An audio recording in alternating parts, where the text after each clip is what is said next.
Archbishop is going to give a summary of some of the responses that have come in from various youth, women's, clergy, and other laity discussion groups that he's had. Provide a brief summary of this. And then we'd like to open it up for questions and discussions relative to our panelists that we had this morning. So, Archbishop. Thank you very much. Just to relate to the finishing remarks of Father Andre, I just remind you of the times in the parables of the three lost, the three lost parables, the one sheep out of 199 perfectly safe, one lost, one coin out of 10, and then one son out of 2. And in all situations, when was the party done? After there was great rejoicing after the one that was lost was found. And I think sometimes, personally, our church, as faith, we have perhaps given more rejoicing at those that are within our chrame, our churches, as opposed to searching the lost. And Jesus gives us a hint to do that, and our Holy Father particularly calls us to do that. And I think all the speakers this morning reflected that. I want to also make a point that we're not a bunch of male chauvinists. We have 6. We apologize to the women. The women are the backbone of our church.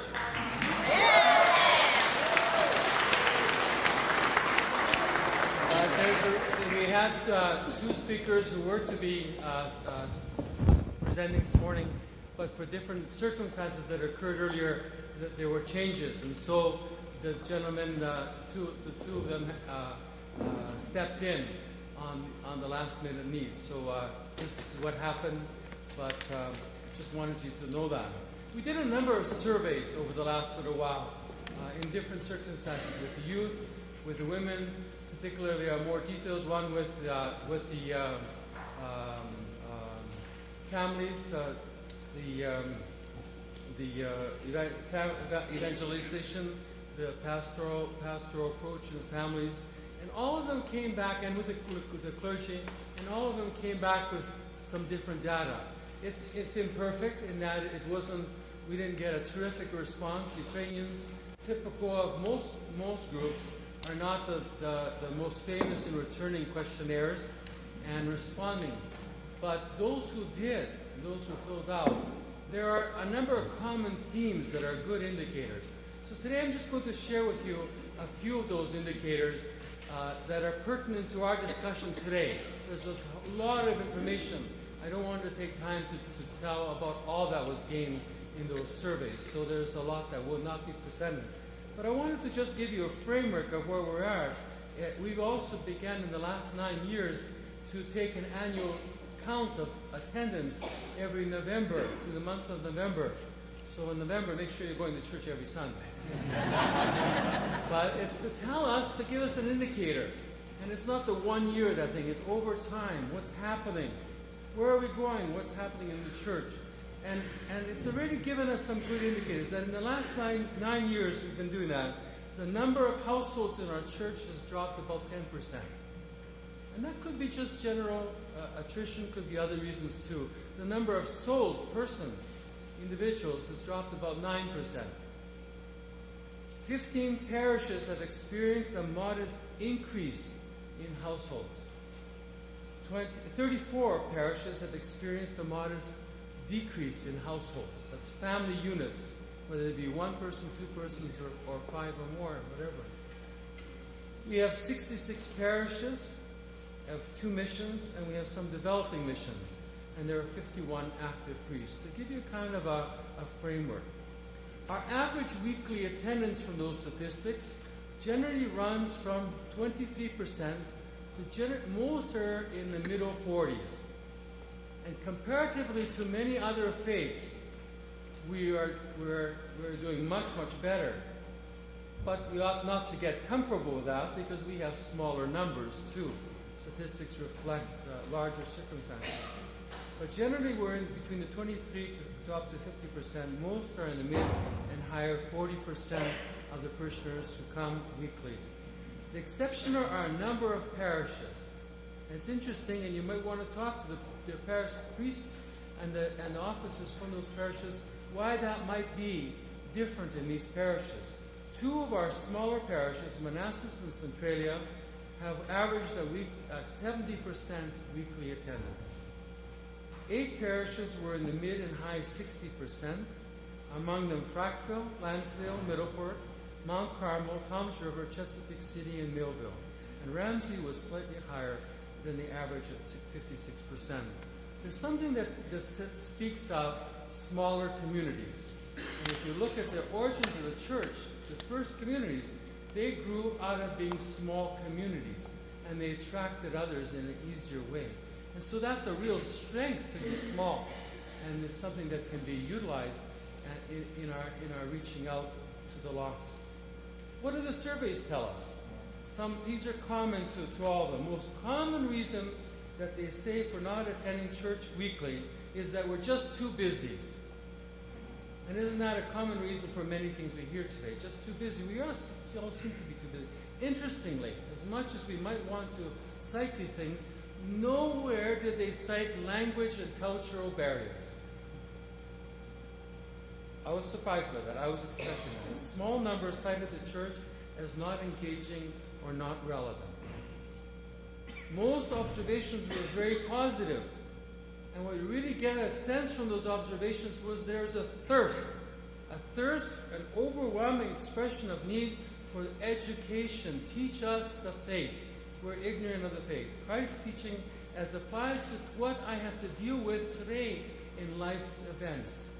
The kind of things that we deal with today regularly surrounding us that are impacting our lives. And there's this real sense of wanting catechetical instruction for people of all ages, centering before for children, but they're saying of all ages, as was so beautifully mentioned by one of our speakers this morning. Common to most of the respondents was looking to the church for spiritual guidance. They saw the church as a place to go for spiritual guidance and understanding the faith in dealing with today's challenges of life. There was that sense of confidence, that's where to go. There's a thirst for how do I walk closer with God? Give me some practical suggestions. The priests are seen as knowledgeable, especially on family issues, but there was also expression that they seemed reluctant to speak about them often in their homilies. Respondents expressed a desire to see greater enthusiasm by clergy in the teaching of the faith. Respondents expressed a desire for a greater role in the church for women, youth, and family. Many would write in, ask us to use our gifts. Please ask us. Many cited a need for greater pastoral support from the pastor and from the parishioners for people suffering, people grieving. Contact after the funeral from the priests and the parishioners giving support. Support for people who are experiencing the pain of divorce and separation. They're looking to the church for that kind of mutual support. And youth and young adults observed that they did not necessarily feel invited to be a part of the church because there were no specific activities planned for them or aimed at younger ages. And again, some said they weren't seen as being valued by the church. The clergy, we had a session yesterday, and it was interesting. They too expressed a thirst. We all have a thirst for one another, a thirst for feedback from their parishioners, feedback on their homilies, feedback, a word of encouragement, words of gratitude and celebration with them. And I would add the words of Pope Francis, who told the faithful, he said to the people, help your pastors not to be mediocre. In other words, he was telling us, all of us, church, who make up the church, that we are responsible for one another, that we are not mediocre in our faith. No one can do it alone today. And the Holy Father reminded people that those who are ordained are the head of the community, and that they need the support and encouragement and the love from their faithful. And I heard that thirst from the priests of our Archieparchy too, in needing it, wanting it, desiring it. A community is always characterized by a mutual relationships. Members need one another. We can't go it alone. People desire to hear a good word of encouragement, appreciation, receiving a positive response. And so the priest is also in need of the same acknowledgement, a word of encouragement, suggestions, feedback on homilies, words of gratitude. And I would observe that we, both bishop and clergy and the people, we're getting poor at expressing gratitude, celebrating gratitude, offering words of encouragement, words of love, words of cheer. It is far more easier to offer comments of one's shortcomings or just say nothing. And I would just add one last comment, is that we live in a society today which emphasizes entitlement, meni należycie. And I think we are beginning to be victims of that and suffering that disease because we are forgetting the art or skill to express heartfelt gratitude and offer encouragement to one another, all the members of this holy church. I turn it now back to Ken Hutchins.